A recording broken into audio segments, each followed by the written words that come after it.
Anim na pirasong packaging tape, kapag bumili ka nito ay ito ang matatanggap mo. Napakakapal na packaging tape, transparent po ang tawag nito mga boss. Di ka nga lugi sa anim na piraso na transparent packaging tape na to dahil tingnan nyo naman mga boss, napakakapal niya. Anim na piraso yan mga boss ha. At ang maganda pa dito, kapag bumili kayo nito, agad-agad i-deliver door to door sa inyo mga bossing. Online seller ka nga or may sarili kang tindahan ay perfect na perfect sa'yo ang 6 pieces packaging tape na to. Napaka-solid ng packaging tape na to mga boss, transparent po ito.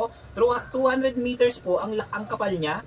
Maganda ang quality dahil hindi siya basta-basta napuputol mga boss. Tulad ko na may sari-sari store, online seller, napakalaking tulong talaga ng transparent packing tape na to. Isa sa pinaka-recommended ko sa mga online seller na kagaya ko or meron kang tindahan ay pwede mong ibenta to. Kakapal nga nito mga boss ay talagang matagal mong magagamit ang packing tape na to. Hindi ka lugi dito mga boss at hindi sayang talaga ang babayaran mo dito. Kaya kung interesado ka sa 6 pieces packing tape na to, ay ilalagay ko na lamang ang link nito dyan sa baba, sa taas ng aking pangalan.